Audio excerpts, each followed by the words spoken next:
जय श्री कृष्णा। आप सभी का एक बार पुनः स्वागत है मेरे YouTube चैनल पर। आज हम कुंडली का फलित कैसे करते हैं वह जानेंगे। सबसे पहले हम जब जन्म पत्रिका हाथ में लेते हैं तो उसके जन्मांक चक्र को रीड करते हैं, देखते हैं।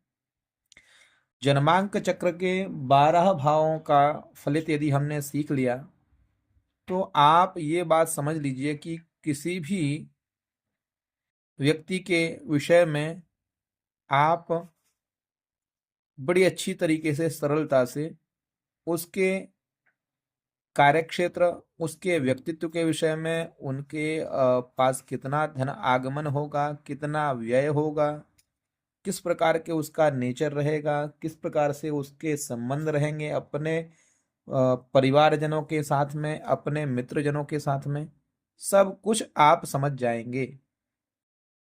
तो आज हम जन्मांक चक्र, हमने यहाँ मान लीजिए एक लिखा है, 1 2 3 4 5 6 7 8 9 10 11 12। तो लग्न यहाँ संख्या कोई भी हो सकती है, परंतु हम लग्न से किन किन विषय के विषय में, मतलब किन किन चीजों के विषय में लग्न से विचार करते हैं वह जानेंगे। प्रथम भाव होता है यह पत्रिका का, चाहे यहाँ 10 लिखा हो, चाहे 11 लिखा हो, 2 लिखा हो, 5 लिखा हो, इससे कोई अंतर नहीं पड़ता। ये कुंडली का ही प्रथम भाव होता है, ये आपको एकदम दिमाग में रखना है। तो जब प्रथम भाव की वार्ता होगी तो हम प्रथम भाव से क्या क्या विचार करते हैं वह जान लेते हैं। प्रथम भाव यानी लग्न, इसको बोलते हैं तनु। ठीक है जी। तो प्रथम भाव से हम शरीर के विषय में, उसका शरीर किस प्रकार से रहेगा, कितना दुबला पतला रहेगा व्यक्ति विशेष, या स्थूलकाय शरीर होगा, रुग्ण शरीर होगा, ठीक है ना। इन सब चीजों के विषय में उसके शरीर के विषय में, उसकी शरीर की बनावट के विषय में हम लग्न से विचार करते हैं। दूसरा उसका वर्ण। ठीक है जी। वर्ण मतलब उसका रंग रूप कैसा रहेगा, उस जातक का जिसकी आप पत्रिका देख रहे हैं वह किस वर्ण का होगा, किस रंग का होगा, इसके विषय में हम लग्न से ही विचार करते हैं।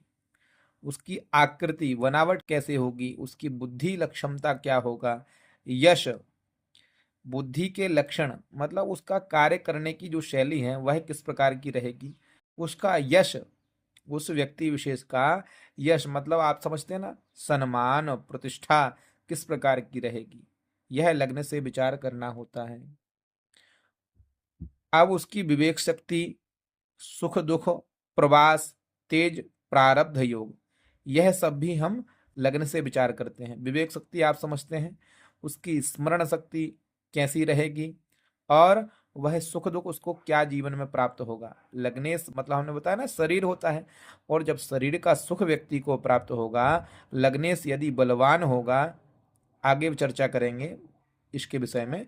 लग्नेश मतलब लग्न का स्वामी, जो राशि लग्न में है उस राशि का स्वामी यदि अच्छे घर में बैठा हो, अपने मित्र के घर में बैठा हो, त्रिकोण में बैठा हो, केंद्र में बैठा हो, तो इस परिस्थिति में वह उच्च राशि का हो, तो इस परिस्थिति में क्या करेगा, वह लग्न का संपूर्ण सुख देगा व्यक्ति को, मतलब शरीर का संपूर्ण सुख देगा। तो उसकी प्रतिष्ठा अच्छी होगी, यश उसका बढ़िया रहेगा, शरीर निरोगी रहेगा, ठीक है, बुद्धि अच्छी होती है। मान लीजिए लग्नेश बृहस्पति है, बृहस्पति जा करके यहाँ भाग्य भाव में बैठ जाए, तब तो कहना ही क्या। लग्नेश है और बृहस्पति भाग्य में है, भाग्य भाव में बृहस्पति कारक होता है, यहाँ से उसकी 1 2 3 4 5 पंचम पूर्ण दृष्टि लग्न पर पड़ेगी, तो उसका स्मरण शक्ति अति तीव्र होगा, बहुत बुद्धिमान व्यक्ति होगा, और साथ में गौरवर्ण का भी रहेगा।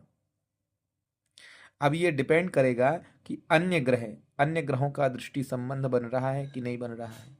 यदि अन्य ग्रहों का दृष्टि संबंध लग्न से बनेगा तो निसंदेह उस व्यक्ति का रंग रूप थोड़ा सा डल हो सकता है, परंतु फिर भी वह बुद्धिमान और यश प्रतिष्ठा प्राप्त आसानी से कर लेगा। वह व्यक्ति, उसका सुख उसके जीवन में खूब रहेगा।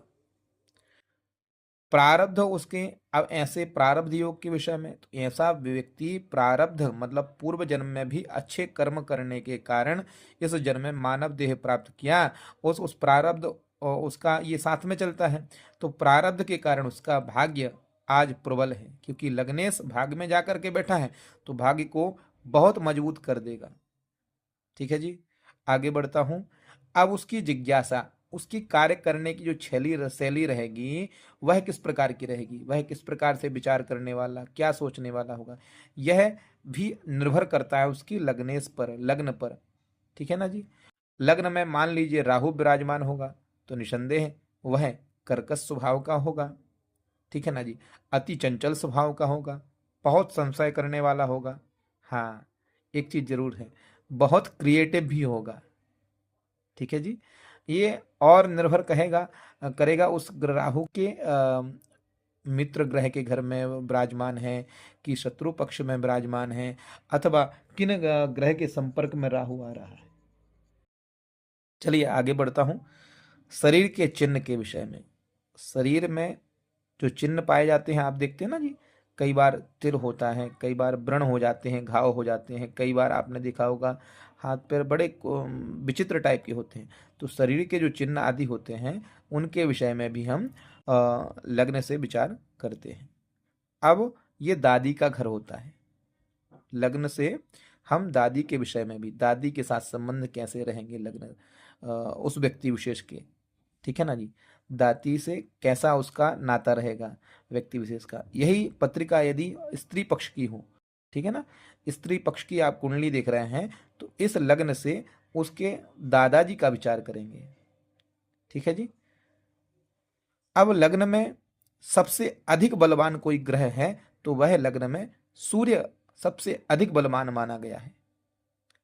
क्यों बलवान माना गया है, यदि हम इसी को सोचते हैं, विचार करते हैं, तो लग्न यदि काल पुरुष की पत्रिका देखेंगे तो 1 नंबर से भराएगा। ठीक है ना जी। तो 1 नंबर में मतलब मेष राशि में सूर्य उच्च राशि का होता है। ठीक है जी। और यह यदि भाव देखें तो यह केंद्र है। ठीक है ना जी। केंद्र में कोई भी ग्रह जाता है वह बलवान हो जाता है, और ऐसे में जब वह अपनी उच्च राशि का हो तो अत्यधिक बलवान होता है, श्रेष्ठ होता है। अब सबसे अधिक बलवान जो राशियां लग्न में होती हैं वह जान लेते हैं। सबसे मान लीजिए किसी व्यक्ति विशेष की पत्रिका में यहाँ एक की जगह 3 मिथुन राशि है, वह अति बलवान राशि होती है। कन्या राशि हो लग्न में, तुला राशि हो लग्न में, कुंभ राशि हो लग्न में, अथवा ये तीनों 4 राशियां जो मैंने बताई हैं, यह 4 राशियां यदि लग्न में होती हैं तो यह अति बलवान मानी गई हैं। अब इनका जो राशि स्वामी है वह यदि बलवान स्थिति में हो, अपने उच्च राशि में हो, अपने मित्र के घर में हो, अथवा केंद्र त्रिकोण में हो। केंद्र तो आप जानते ही हैं, 1 4 7 10 ये केंद्र हो गए। त्रिकोण आप जानते ही हैं ये, ठीक है ना, 5 9 और ये 11, ये 5वां भाव, 9वां भाव और 11वां भाव। ये 11 संख्या को मत कीजिए गणना, 1 2 3 4 5 ये 5वां भाव हो गया, 6 7 8 9 ये 9वां भाव हो गया, 10 11 ये 11वां भाव। ये त्रिकोण होता है। ठीक है जी।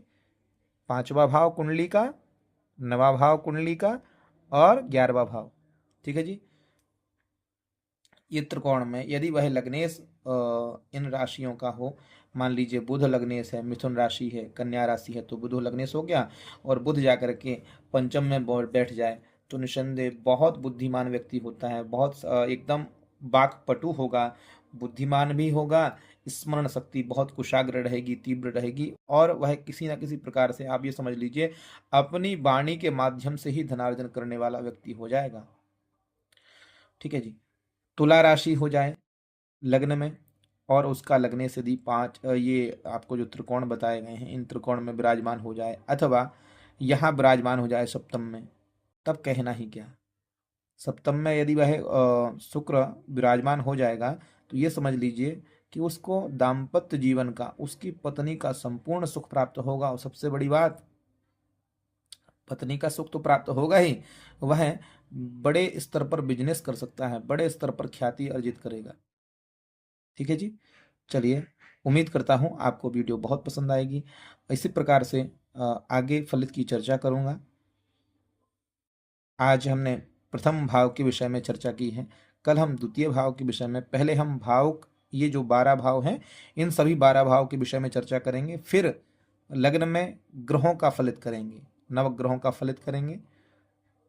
आप वीडियो को जरूर देखिए, पुरानी वीडियो को देखिए, कुंडली बनाना सीख लीजिए। और आज के समय तो टेक्नोलॉजी का युग है, मोबाइल के माध्यम से पत्रिका बनाते हैं, परंतु वह एकदम सटीक नहीं होती है। ठीक है जी। तो आप चैनल को जरूर सब्सक्राइब कीजिए, लाइक कीजिए और वीडियो को शेयर जरूर कीजिए। जय श्री कृष्णा।